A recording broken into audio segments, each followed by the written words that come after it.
ഒന്ന് വേഗം പോ, ചിലപ്പോൾ നമ്മൾ സ്കൂളിൽ പോകാൻ ലേറ്റ് ആവുന്നു.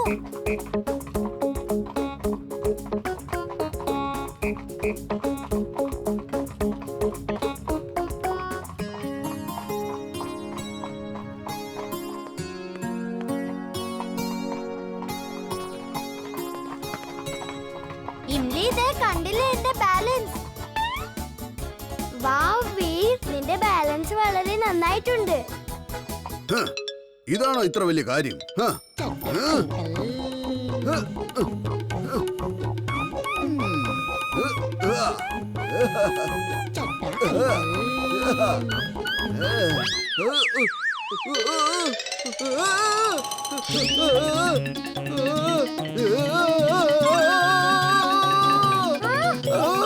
അയ്യോ, മാറ് വണ്ടി, മാറ്.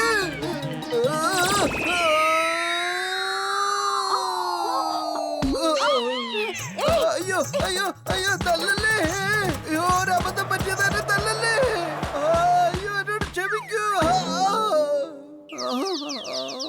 എനിക്കറിയില്ല എന്തുകൊണ്ടാ ചഡ്ഡാങ്കിൾ ഇങ്ങനെ ഡേഞ്ചറസ് സൈക്ലിംഗ് ചെയ്യുന്നതെന്ന്.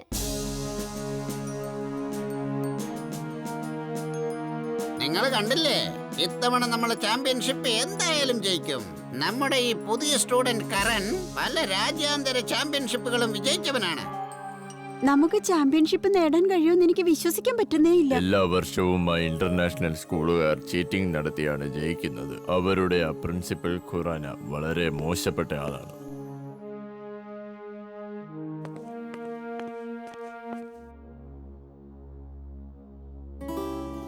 ഇംലി, ഞാൻ ഇപ്പൊ വരാവേ.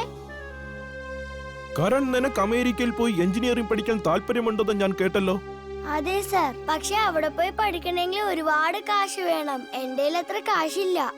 നോക്കൂ കരൺ, ഞങ്ങൾ നിന്നെ പോലെ കഴിവുള്ള കുട്ടികളെ സ്കൂളിന്റെ വകയായി സ്കോളർഷിപ്പ് നൽകി പഠിപ്പിക്കുന്നുണ്ട്. അവിടെ താമസം, ഭക്ഷണം തുടങ്ങിയ എല്ലാ സൗകര്യങ്ങളും ഫ്രീ ആണ്. സത്യമാണോ? എനിക്ക് അമേരിക്കക്ക് പോകാൻ സ്കോളർഷിപ്പ് തരുവോ? എസ് കരൺ, പക്ഷേ നീ അതിനു വേണ്ടി എനിക്ക് ഒരു ചെറിയ കാര്യം ചെയ്തു തരണം.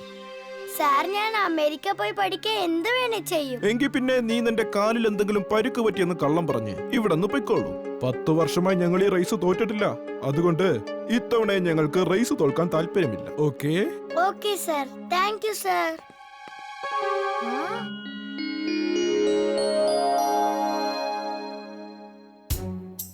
അക്കടം പക്കടം മിക്കിടം തികിടം മാലം ഫലം ദന്തമാദം.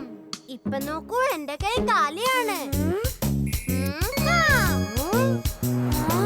എങ്ങനെയാണെന്ന് എനിക്കറിയാം. ചോക്ലേറ്റ് ഷർട്ടിനകത്ത് ഒളിപ്പിച്ചു വെച്ചതല്ലേ. മാജിക് അല്ല, ഇങ്ങനെയാണ് ചെയ്യുന്നത്.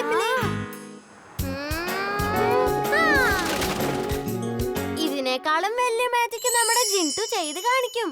നീ ഇതിനു മുമ്പ് മാന്ത്രിക വടി ഉപയോഗിച്ചിട്ടേ ഇല്ലല്ലോ. ആദ്യം ഈ മാന്ത്രിക വടി വായുവിലേക്ക് ഉയർത്ത്. എന്റെ പൊന്നു ജിൻടു, നീ ഇത് എന്താ ചെയ്യുന്നേ? അതൊക്കെ ഞാൻ പറഞ്ഞുതരാം. മാന്ത്രിക വടി മുന്നിലേക്ക് നീട്ടി എന്ത് പറഞ്ഞാലും അത് അതേപോലെ തന്നെ സംഭവിക്കും. ഇത് ആരുടെയെങ്കിലും നേരെ നീട്ടിയിട്ട് അവര് എലിയാവട്ടെ എന്ന് പറഞ്ഞാൽ അവര് എലിയാവും. എനിക്കാരും എലിയാക്കൊന്നും വേണ്ട.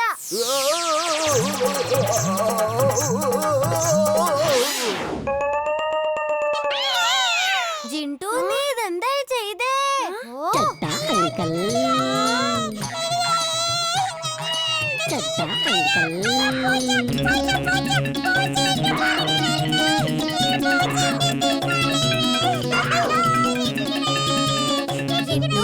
സാറിനെ പെട്ടെന്ന് തന്നെ പഴയതുപോലെ ആക്ക്. രക്ഷിക്കണേ, ആ പൂച്ച എന്നെ ഇപ്പൊ പിടിച്ചു തിന്നും. Help me, please. അല്ല സാറേ, എന്താ പ്രശ്നം? സാറിന് ഇതെന്ത് പറ്റി? അല്ല, പൂച്ച ഇതെങ്ങനെ സാറിന് തിന്നുന്നത്?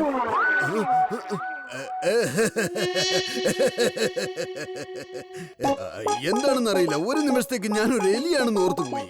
അതുകൊണ്ടാ ഞാനിങ്ങനെ എലിയാണെന്ന് ഓർത്തുപോയി.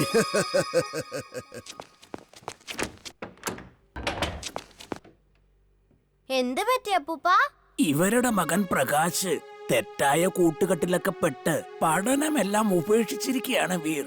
നേരത്തെ അവൻ ക്ലാസ്സിൽ ഫസ്റ്റ് ആയിരുന്നു, പൈലറ്റ് ആവാനായിരുന്നു ആഗ്രഹം. പക്ഷെ ഇപ്പോ എക്സാം അടുത്ത് വന്നിട്ടും ആ കുട്ടി പഠിക്കുന്നതേ ഇല്ല. ആന്റി ഒന്നും കൊണ്ടും വിഷമിക്കണ്ടതേ, ഞാൻ ആ കൂട്ടുകെട്ടൊക്കെ അവസാനിപ്പിച്ചു തരാം. വേർമോനെ, പ്രകാശിനെ പറഞ്ഞു മനസ്സിലാക്കാന്ന് പറഞ്ഞാൽ അത് ഇമ്പോസിബിൾ ആയ കാര്യമാ. അപ്പൂപ്പൻ പറയാറുണ്ട് ഇമ്പോസിബിൾ ഒക്കെ പോസിബിൾ ആക്കുന്ന ആളെയാണ് വീരെന്ന് വിളിക്കുന്നത്. നിങ്ങൾ ഒന്നുകൊണ്ടും വിഷമിക്കണ്ട, ഞാൻ എന്തെങ്കിലും ഒക്കെ ചെയ്യാം.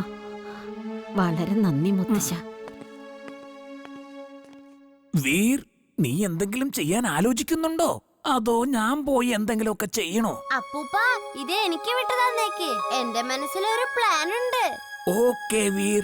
വീർ, ഒരു സംഭവം നടന്നു. എനിക്ക് വിശ്വസിക്കാനാവുന്നില്ല. എന്റെ ഗ്രാമത്തിലേക്ക് ട്രെയിൻ പോകുന്നുണ്ട്. ആദ്യത്തെ ട്രെയിനിൽ തന്നെ അമ്മയച്ഛന്റെ കൂടെ ഗ്രാമത്തിൽ പോവാ. സാരമില്ലല്ലോ എമിലി, നീ അമ്മയുടെ അച്ഛന്റെ കൂടെ പോയിക്കോ. നമുക്ക് പിന്നീട് എപ്പോഴെങ്കിലും കാറി പോവാം. Okay? Okay, thank you Veer.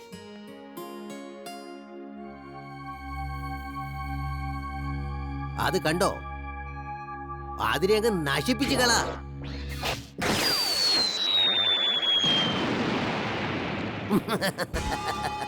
Very good, very good Maggi.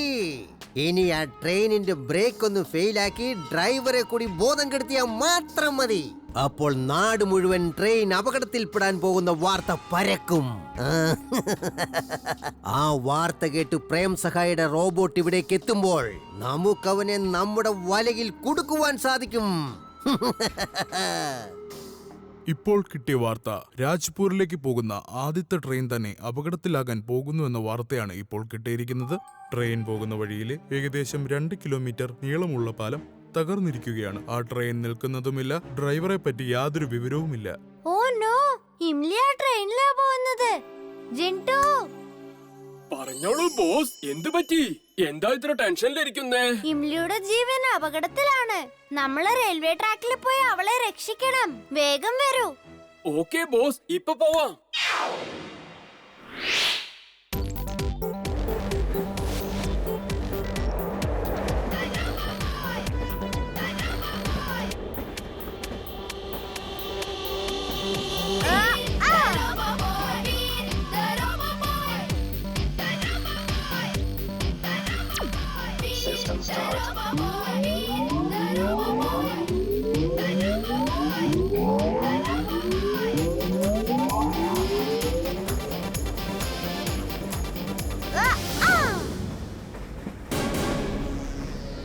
Welcome, welcome.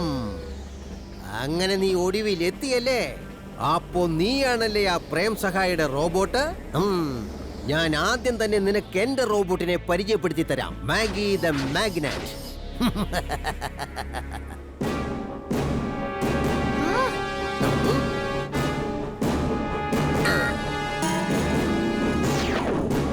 അച്ഛാ, ഇത് വർക്ക് ചെയ്യുന്നില്ലല്ലോ. അമ്മേ, ജിൻടു, നീ ഇതെന്തായി ചെയ്തേ? പെയിന്റ് എല്ലാം മായ്ച്ചു കളാ. ഇവിടെ മന്ത്രശക്തി ഒന്നും വേണ്ട.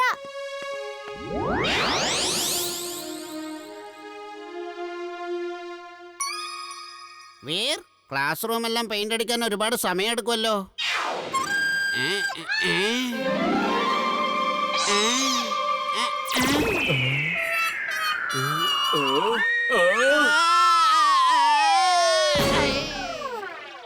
വീർ, നീ ഇത്രയും പെട്ടെന്ന് ഇതൊക്കെ എങ്ങനെയാണ് ചെയ്തത്? എങ്ങനെയാടാ മോനെ ഇതൊക്കെ ചെയ്തത്? എങ്ങനെയാന്ന് ചോദിച്ചാ അതൊക്കെ അങ്ങ് ചെയ്തു. അത് കണ്ടില്ലേ, സ്കൂളിന്റെ പെയിന്റിംഗ് കഴിഞ്ഞിരിക്കുന്നു. കൊള്ളാം, കൊള്ളാം. എന്ത് നല്ല കളർ കോമ്പിനേഷൻ ആണ് നീ നൽകിയത്. Light yellow with green. വിൻഡോസിന്റെ കളറും നല്ലതാണ്. ഓഹോ, അതൊക്കെ ഞാൻ സ്വപ്നം കണ്ടതായിരുന്നോ? പെട്ടെന്ന് കണ്ടപ്പം സ്കൂള് മൊത്തം പെയിന്റ് അടിച്ചതുപോലെ തോന്നി. ജിൻടു, ഇനി നീ ഞാൻ പറയുന്ന കാര്യങ്ങൾ മാത്രമേ ചെയ്യാവൂ. പ്ലീസ് എന്റെ ഒപ്പം വാ. ജിൻടു, നീ വേഗം ഒരു കുട്ടിയുടെ രൂപം എടുത്ത് പെട്ടെന്ന് ക്ലാസ് പെയിന്റ് ചെയ്യാൻ തുടങ്ങ്. Okay boss.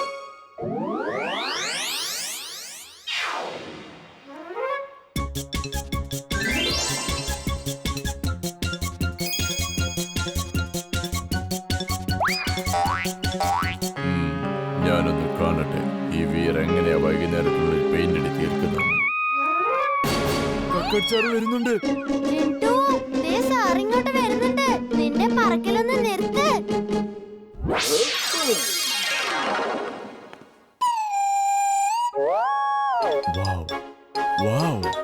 വീർ, നീ പെയിന്റിംഗ് ഓൾറെഡി തുടങ്ങിക്കഴിഞ്ഞോ?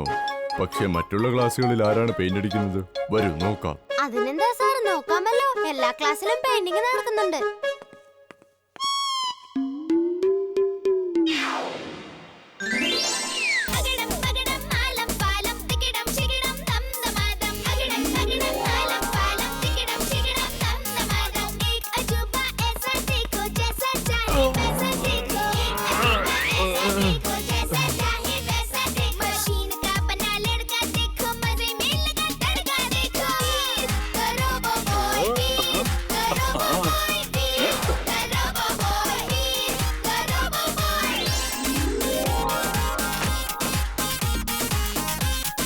ഇതെന്താണ് ചെയ്യുന്നത്?